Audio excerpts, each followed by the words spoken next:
society. And maybe if you need resources that we don't have available now, we will see how to work and find a solution. So on that, I would like to start by the community network group. So if one volunteer from that group can just share what you have on your canvas. And 2 minutes, please, not more than 2 minutes.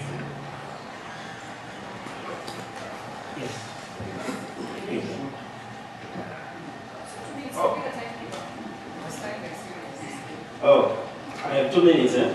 Yes. Because I talk a lot. Yeah. Then I think what we discussed in our group is that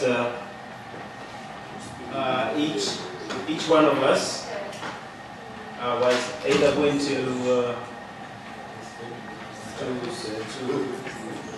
conduct an awareness workshop or a little project that is going to be used as a sample to be able to show those who we will either invite. Yes. Sorry to interrupt. So just to clarify, what I want you to share is the content on your own canvas. On my own canvas? Yeah, what you want to do. All right. I know you have been sharing ideas on your different activity and getting input from your colleagues. Yes. But you are the volunteer to just share yours. Yes. What you need, and I will also get one volunteer from the other group. Since the activity are not that it's not a group activity. Yes. Each of you will implement something that can be different from one chapter to another. Okay. So all of you are not going to just do awareness to raise awareness at the local level. Maybe some are already advanced and will work on real pilot community networks.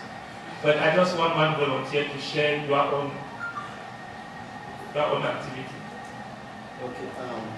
Because in Tanzania we already have a project on community networks. When I go back, what I'm going to do is to get people to a workshop, and these people include the stakeholders from the government side and the private sector, the academia, as well as experts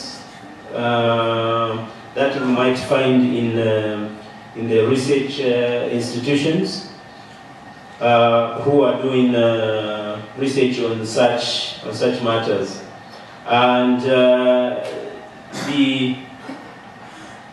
I think one of the challenges that I face is the chapter or this idea of community networks. I think it's also still new, so that's why I think the workshop will be very important to bring these people together so they can propagate this idea as well as learn of what we are doing on this area. The opportunities that are available is, I think the opportunity is to use the internet ISOC global tools to be able to continue and sustain the campaign.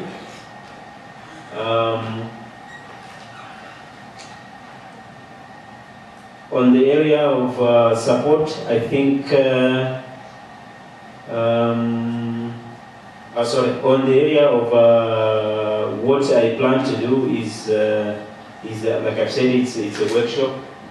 And after the workshop, I expect probably to have 60 people that will be trained on this community workshop. Community networks, sorry. Time up? Okay. Okay, I estimate that of the 60 people that we are going to train on the community networks, probably out of 60, 20 will not be retained as people who can be in the coalition or alliance to promote and sustain the campaign.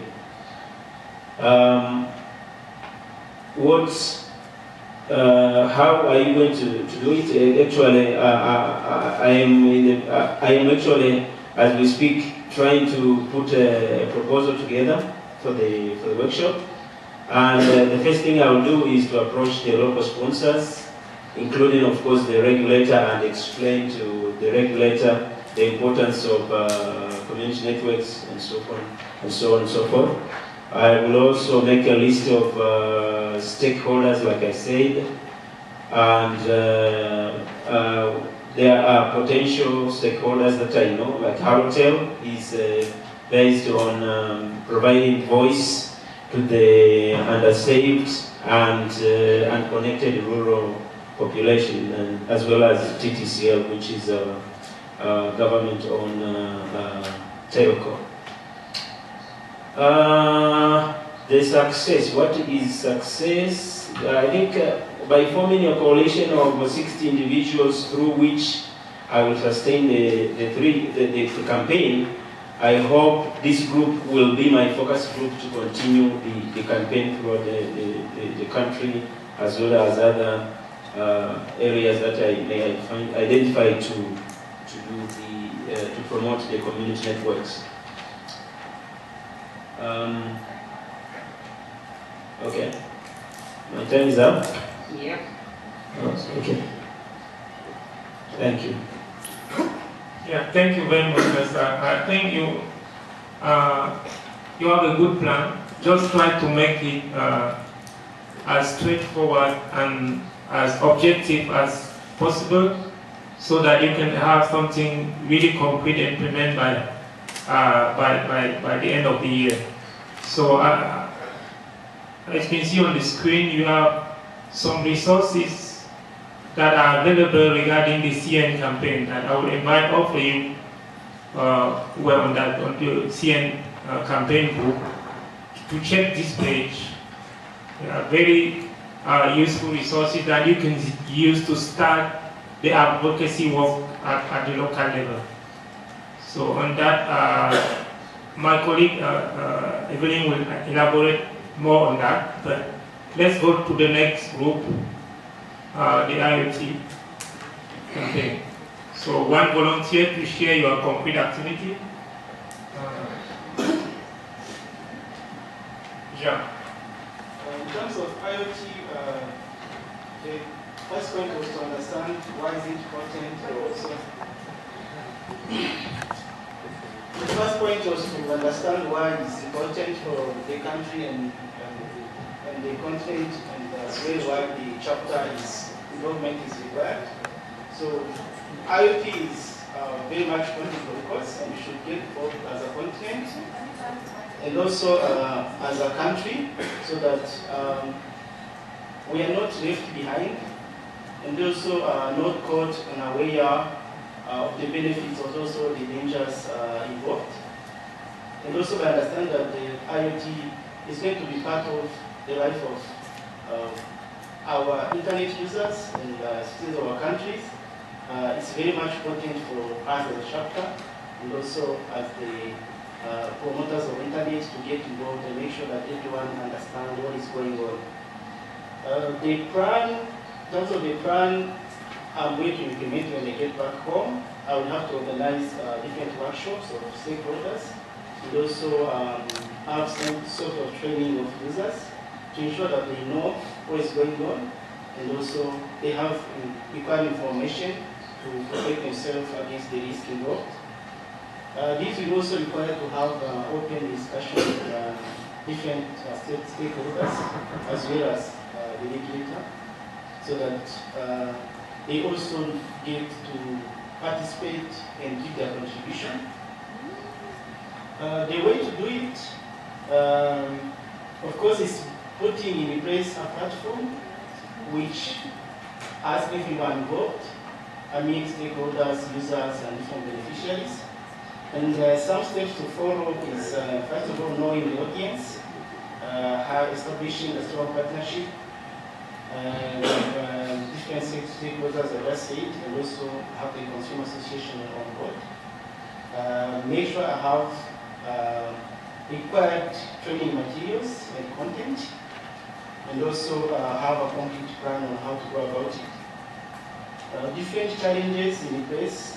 Of course, one of them will be how to reach the audience, because internet users are scattered across the country, they are everywhere. So how to reach out to them and make sure that the message is transferred as expected to them. There's also another aspect of getting resources. We got resources. If we need to organize a training, then we need a training room, we need facilities, different facilities. So all of those will be seen as challenges. When you look at opportunities, available opportunities, ISOC is available as a backup, of course, because different materials can be found and prepared by the regional bureau and other ISOC members. Also, another good opportunity is that partners are open for help, because the IoT is something new to them and they have no idea on how to go about it. It's something new and they're struggling to get information. So if I have information, then that will be an opportunity for me to be received in open arms. There is also another opportunity we just got yesterday, a collaboration with the AU. So the AU ready to support and to back up all these initiatives. So it's another opportunity that we can use, I can use as a country, and be supported.